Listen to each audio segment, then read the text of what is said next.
Olá, colegas. Bom dia, boa tarde ou boa noite. Depois de muito tempo, estamos de volta, né?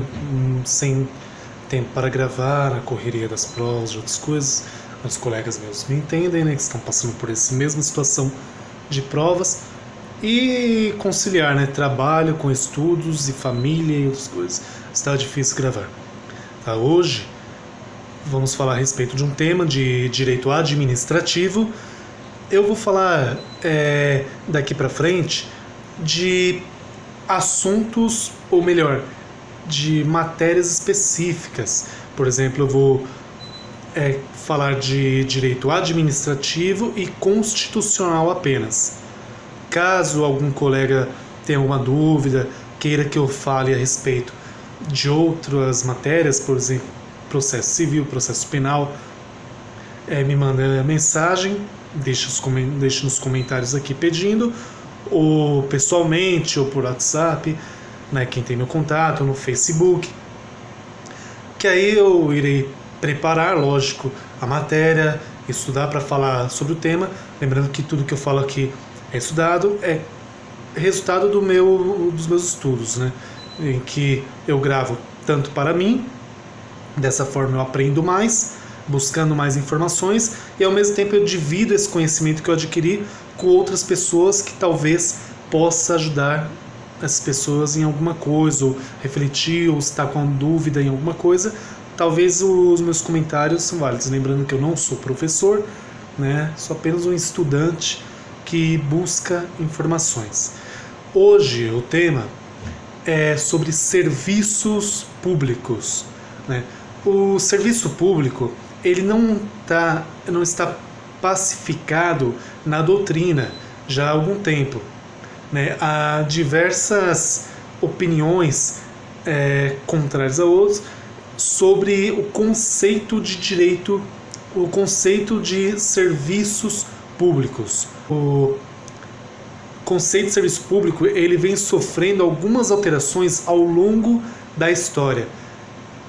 E a definição dessas atividades na doutrina moderna encontra diversas divergências. Os primeiros estudos acerca da matéria surgiram na França, com a criação da Escola do Serviço Público, que seguia as orientações de Léon Duguid. À época, se defendia que o direito administrativo ele teria por objeto unicamente a disciplina jurídica dos serviços públicos, ou seja, os serviços prestados pelo Estado a toda a coletividade, necessários à coexistência dos cidadãos, considerando como serviço qualquer atividade executada pelo Estado, desde que fosse realizada com a finalidade de satisfazer as necessidades coletivas. Então, o conceito de serviço público naquela época, ele era bem amplo. Tudo que o Estado fazia era serviço público. Com o passar do tempo, a doutrina mais moderna, inclusive, ela vem restringindo o serviço público para situações em que o Estado fornece um serviço determinado que vai ser usufruído pelo administrado. Então, Maria Zanella de Pietro, né, Maria Silvia Zanella de Pietro, que é estudiosa sobre o tema, ela aponta dois sentidos aos quais a noção de serviço público poderá ser adotada: o conceito de serviço público em sentido amplo e o conceito de serviço público em sentido restrito. Dentre os conceitos de serviço público em sentido amplo, destaca-se aquele trazido por José Cretella Júnior, onde o serviço público é, segundo as palavras dele, toda atividade que o Estado exerce, direta ou indiretamente, para a satisfação das necessidades públicas mediante procedimento típico do direito público. Do mesmo modo, Eli Lopes Meireles, adotando o sentido amplo de serviço público, ele conceitua da seguinte forma: serviço público é todo aquele prestado pela administração ou por seus delegados, sob normas e controles estatais para satisfazer necessidades essenciais ou secundárias da coletividade, ou simples conveniências do Estado. Ou seja, juntando o que o Eli Lopes Meireles falou com o que José Cretela Júnior disse, entre outros juristas, doutrinadores nomados conceituam no sentido amplo, o serviço público é tudo o que o Estado faz, seja no poder judiciário, no poder legislativo ou no poder executivo. Em qualquer dos três poderes, qualquer e tudo que o Estado faça, a administração em lato sensu faça, é serviço público. Desde um transporte público, né, um serviço de transporte público em que o administrado usufrui, até um serviço numa repartição, no cartório, ou o que o legislativo faz, por exemplo, de legislar, né, de regulamentar leis, controle de constitucionalidade, tudo isso. O que o judiciário faz, né, julgar, editar normas judiciárias, tudo o que ele faz, o Estado, em qualquer dos poderes, no sentido amplo, é serviço público, seja ou não usufruído pelo administrado. Já o sentido restrito, ele, como o nome já diz, restringe o serviço público ao serviço prestado pela administração, ou seja, pelo poder executivo que ele administra. Claro que o poder legislativo e o poder judiciário também podem administrar de forma atípica, né? O Celso Antônio Bandeira de Mello, ele conceitua da seguinte forma o serviço público, pegando o sentido restrito da coisa. O serviço público é toda atividade de oferecimento de utilidade ou comodidade material fruível diretamente pelos administrados, prestados pelo Estado ou por quem lhes faça às vezes, sob um regime de direito público, portanto, consagrador de prerrogativas de supremacia e de restrições especiais, instituído pelo Estado em favor dos interesses que houver definido como próprios no sistema normativo. E no mesmo diapasão, Maria Silvia Zanella de Pietro, ela conceitua o serviço público como toda atividade que a lei atribui ao Estado para que a exerça diretamente ou por meio de seus delegados, com o objetivo de satisfazer concretamente as necessidades coletivas sob regime jurídico total ou parcialmente público. O serviço público em sentido restrito, segundo esses dois doutrinadores, ele diz que é o serviço que o administrado vai usufruir, seja o serviço público prestado diretamente pelo Estado, que é o que ele mesmo executa, sem delegar para ninguém. O próprio Estado executa, através de seus órgãos, o serviço. Ou ele pode delegar a particulares, né, através de permissão, concessão ou delegação, e um terceiro faz o serviço em nome do Estado. Então, ele pode ser, como Maria Silvia Zanella de Pietro falou, regime jurídico total ou parcialmente público. Quer dizer, total é o Estado, o Estado faça através de seus órgãos ou entes, como a administração indireta, ela tem algumas pessoas de regime jurídico de direito público. Então, mesmo assim, o serviço vai ser feito em regime jurídico de direito público. Mas o Estado pode também prestar esse serviço através de seus particulares, como por abertura de licitação, um particular de regime jurídico de direito privado, ele executa aquele serviço. Aí, nesse caso, é parcialmente público e parcialmente privado, porque quem está prestando o serviço tem regime jurídico, a pessoa, né, é pessoa jurídica de regime privado, ou às vezes que está prestando serviço em nome do Estado. O serviço público, em sentido restrito, ele pode ser dado como exemplo o serviço de telefonia, de água, de luz, gás, transporte público, segurança pública, coleta de lixo e serviços. O próprio administrado, ele usufrui, ele flui do serviço diretamente. Mesmo que ele não vai usar o transporte público, por exemplo, a administração ela coloca à disposição para que seja usada pelo administrado. Independentemente se ele vai ou não usar, é um serviço público que está ali disposto para ele. Muitos serviços públicos eles podem ser onerosos ou gratuitos, como a conta de luz, por exemplo, o transporte público. Esses serviços eles são pagos, né? São serviços públicos onerosos. E outros serviços públicos, a segurança pública, por exemplo, ela não é diretamente paga. Você não paga a polícia para que ela passe na sua rua. Lógico que você paga em tudo através de impostos, tudo isso, mas não vem a causa. O caso é que você não paga, não vem uma conta para você todo mês falando o que você consumiu de segurança pública. Ela passou na sua rua tantas vezes, então esse pessoal da sua rua vai pagar por tanto. E o serviço público, então, finalizando essa questão de diferença entre serviço público em sentido amplo e sentido restrito,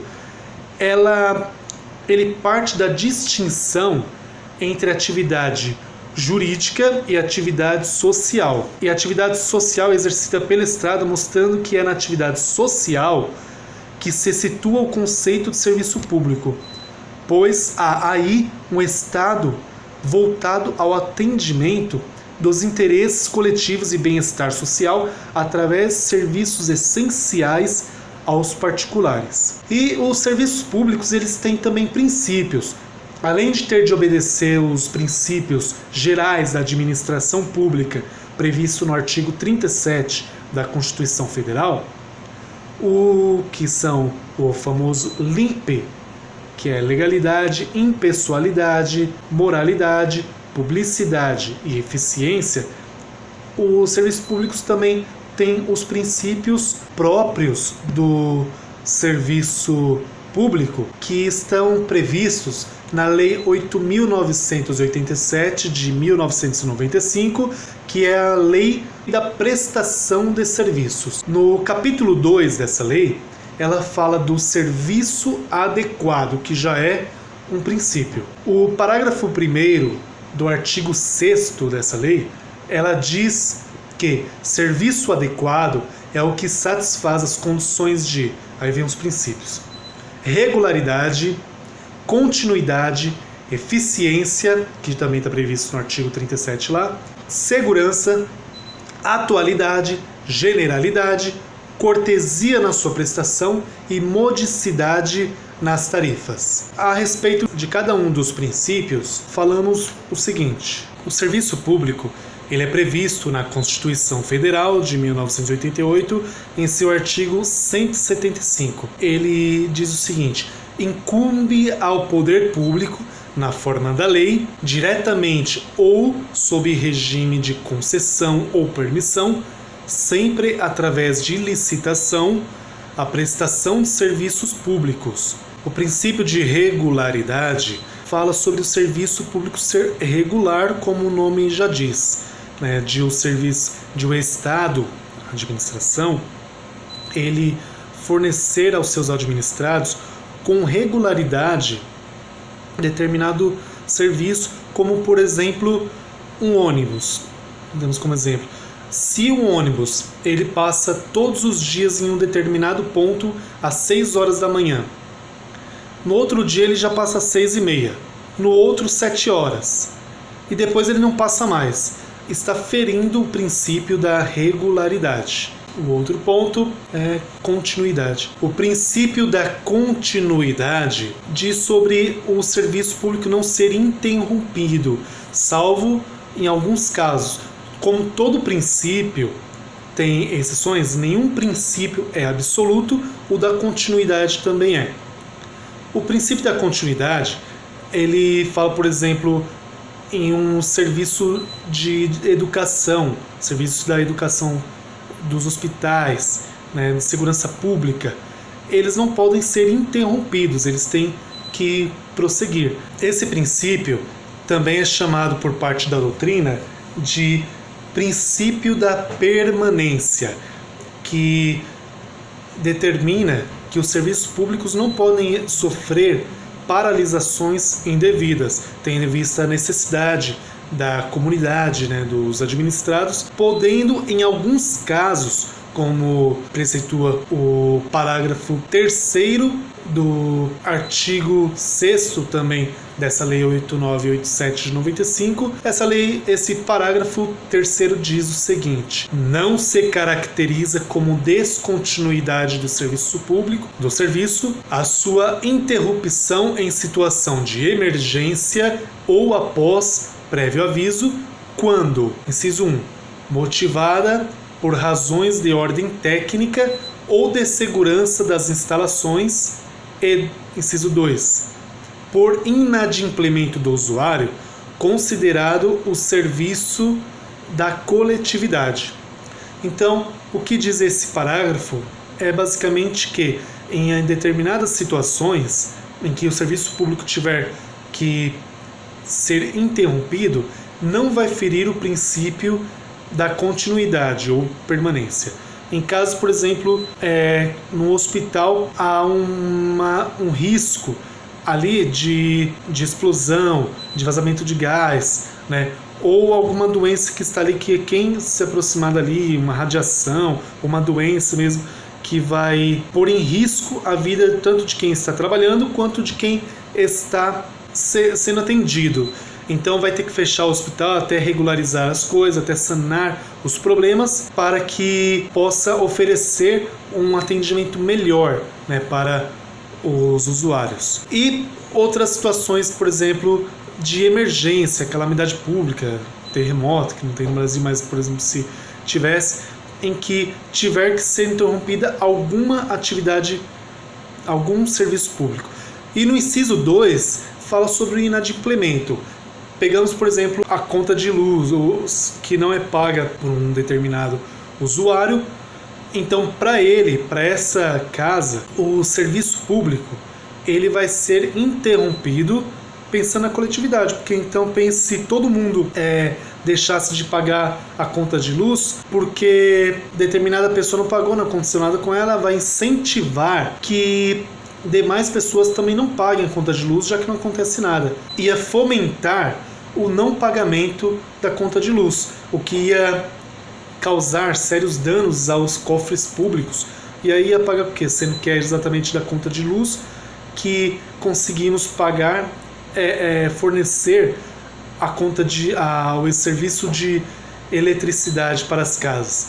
Se não tiver dinheiro entrando nos cofres públicos, então vão haver sérios problemas nos cofres públicos, e aí, depois de um tempo, toda a coletividade, tanto os que pagam quanto os que não pagam, vão sofrer com a falta de energia elétrica, porque vai chegar um certo tempo que o Estado não vai ter dinheiro, vai ter que tirar de outros lugares mais essenciais, talvez, ou não, para poder fornecer a eletricidade para as demais pessoas. O outro princípio é segurança. O princípio da segurança diz que o serviço público tem que ser fornecido, mas de forma que haja segurança para tanto quem usufrui, para o administrado, para quem está prestando serviços, trabalhadores, por exemplo. Um serviço público de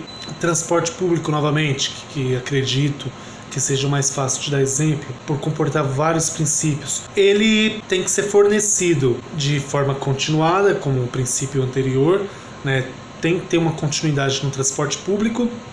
Assim, outra coisa que eu esqueci de mencionar na continuidade é referente à greve. Sobre a greve, ela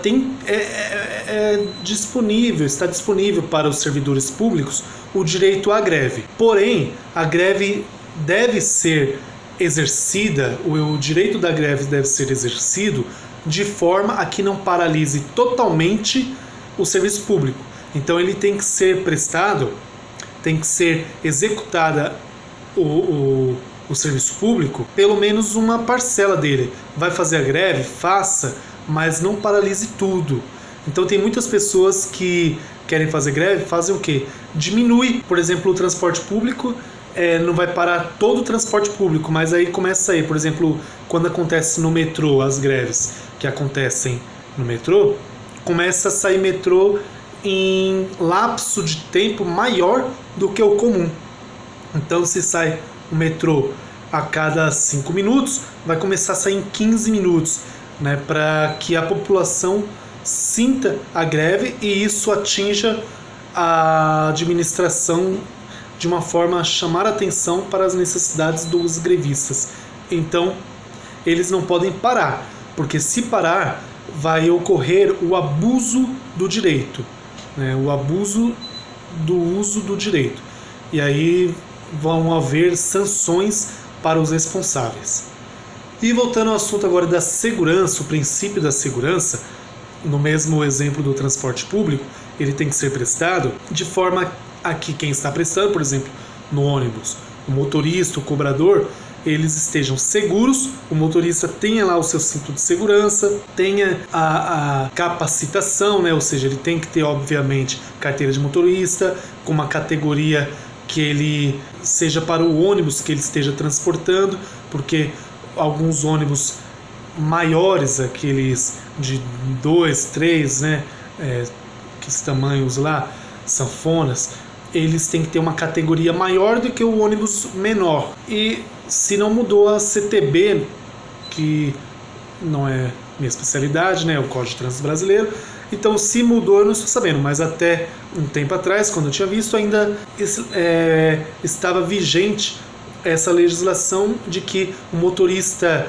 de ônibus com uma certa metragem lá, ele tem que ter uma categoria a mais, salvo engano, de caminhão, né, categoria D ou E, se não me engano é até E para alguns ônibus, do que os outros ônibus que tem que ter uma categoria menor, os ônibus comuns, menor, que não são sanfonas. E, ao mesmo tempo, a segurança para os passageiros, tanto do motorista ter as aulas, eles têm que ter reciclagem, tudo isso, acredito eu, tem que ter um serviço de segurança nos ônibus, metrô, todo serviço que possa fornecer segurança ao usuário daquele serviço público. Por exemplo, no metrô está acontecendo bastante, de uns tempos para cá, de ter os avisos. Eles estão facilitando, agindo com eficiência, como é o outro princípio da eficiência, para que o serviço de segurança aos usuários do metrô seja mais efetivo. Então eles colocam agentes de segurança até descaracterizados dentro dos vagões, como se fossem outro usuário qualquer, para ver e pegar no flagra se acontecerem abusos sexuais, furtos, roubos, vendas clandestinas como os famosos camelôs, e as conscientizações que eles colocam em adesivos, nos painéis eletrônicos, sobre não fomentar a venda clandestina, quanto aos abusos sexuais mesmo, que está pegando muito, de uns tempos para cá, começou a aparecer muito na mídia, abusos sexuais, e o metrô, para agir contra isso, começou a fazer várias ações para inibir e para punir os infratores, disponibilizando inclusive o serviço de SMS, em que a pessoa quer fazer uma denúncia anônima, ela manda um SMS para o metrô, informando o número do vagão, carro que está, né, em cima, cada vagão tem um número, e o destino do metrô. E aí ela vai informar, se não me engano, a hora também. Dependendo do que estiver acontecendo, a segurança já vai pegar naquela hora. Por exemplo, uma pessoa vê uma outra furtando, assaltando mesmo. Para nós que somos do direito, não podemos confundir roubo com furto. Então ela vê um furto ou um roubo acontecendo, passa as características do infrator e talvez até da vítima, e a segurança vai esperar o infrator sair do vagão naquele momento e pegar ele no flagra. E a segurança também do transporte, de as pessoas não se acidentarem, ter bem fixa, as barras, né, de ferro para segurar os bancos, cadeiras, porque numa freada, por exemplo, numa frenagem, se onde que ela está segurando no ferro, o assento do banco, não estiver seguro, haverá a possibilidade de a pessoa se acidentar, né? E poderá haver sim acidentes. Já o princípio da atualidade fala que a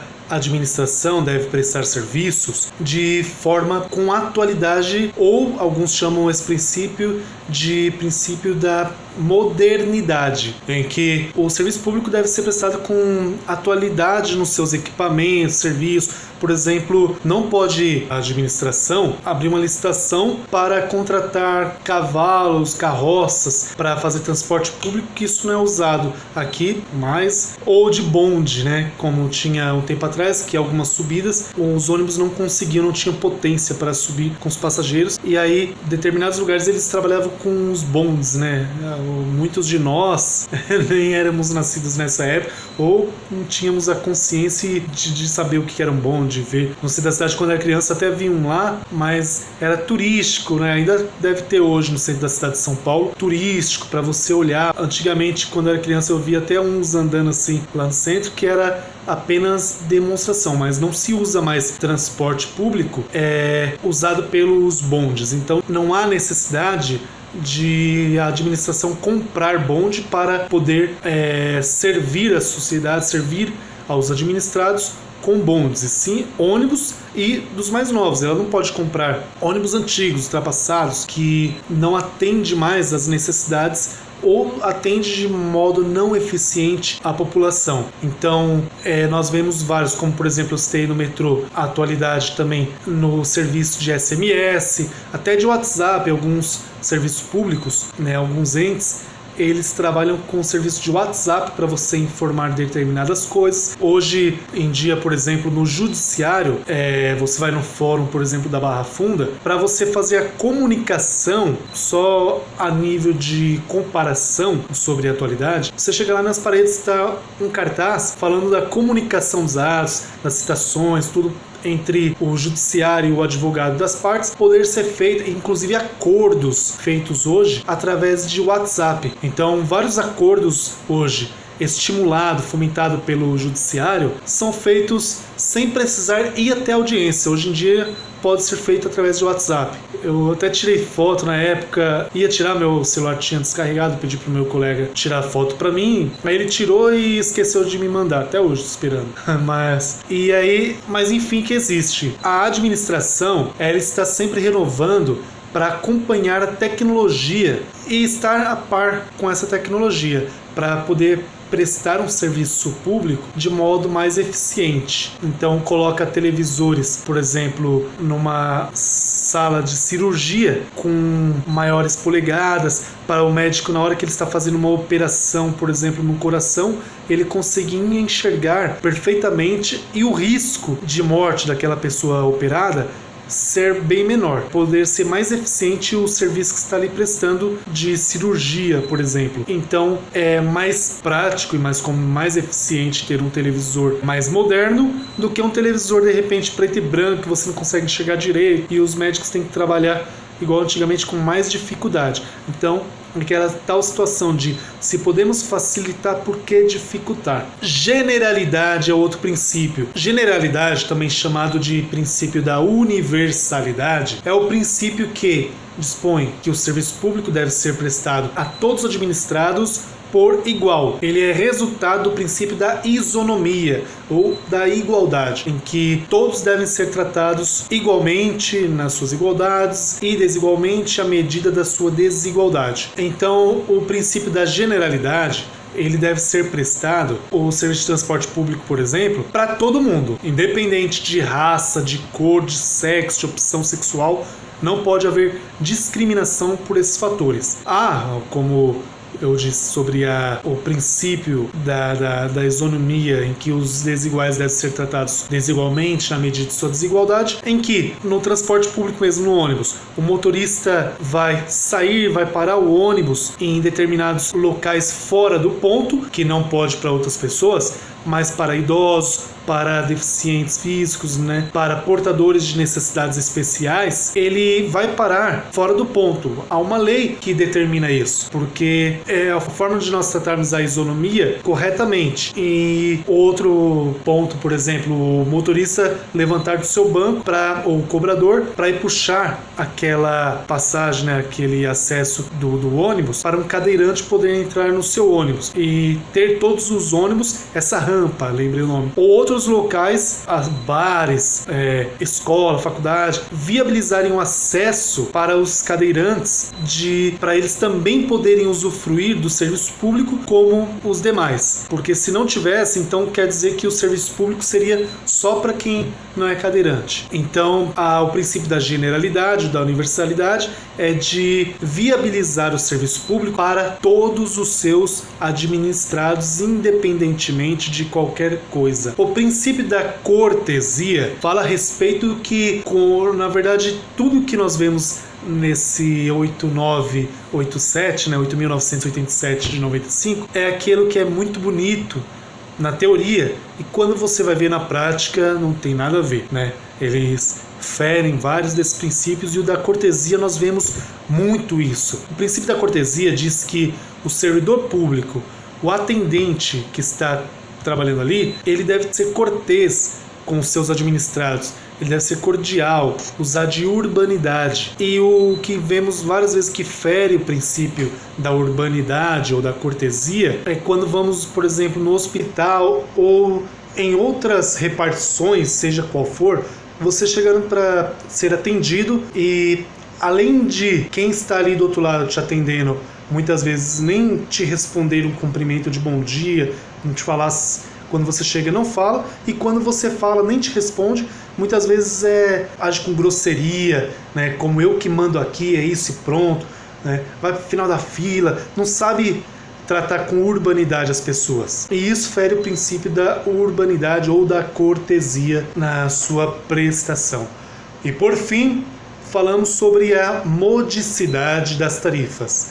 Modicidade das tarifas quer dizer que as tarifas, como o nome já induz, tem que ser módicas, ou seja, tem que ser acessíveis, elas têm que estar dentro do possível de pagar das pessoas. Não se pode cobrar uma tarifa muito alta de forma que inviabilize o serviço público para muitas pessoas. Por exemplo, vai cobrar R$15 no transporte, na tarifa do transporte público, muitas pessoas não vão ter condições de ir para curso, para faculdade. Trabalho eu não digo, porque trabalho seria pago pela própria empresa, a não ser nos casos de pessoas autônomas. Os autônomos, por exemplo, que tira do próprio bolso a condução, né, na tarifa de transporte público, os estudantes, os estagiários que tiram do seu bolso o transporte público, enfim, várias situações em que você tem que pagar o transporte, muitas pessoas não iam ter condições de pagar. Então o transporte público seria acessível só para a parcela dela, da população, né, dos administrados, e para outra não. O que feriria também o princípio da generalidade ou universalidade. Podemos notar aí que um princípio está ligado ao outro. Quando um é ferido, atinge outros princípios também.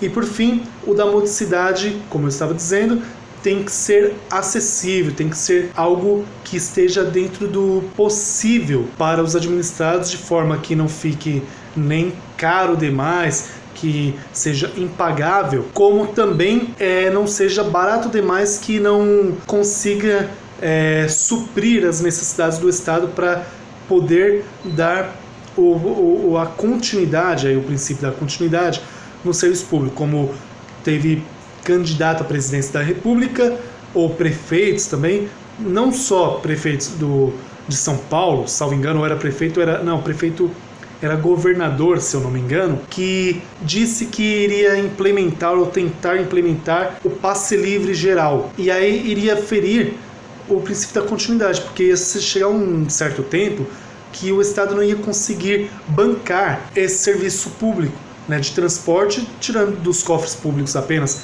depois de um tempo ele ia ter que mexer em outra coisa para tirar e bancar. E aí também não poderia baixar os custos para R$1, como já foi antigamente, R$1,50, porque também atingiria os cofres públicos. Então tem que ser dentro do que a administração precisa para continuar servindo os administrados, mas também tem que ser algo que os administrados possam pagar, que não fica muito oneroso para eles. O parágrafo 2º, inclusive, do artigo 6º dessa lei 8.987 de 95, ela diz o seguinte: a atualidade compreende a modernidade das técnicas, do equipamento e das instalações e a sua conservação, bem como a melhoria e expansão do serviço, de forma que o princípio da atualidade visa o seguinte: um exemplo da expansão do serviço. O transporte público de 1991,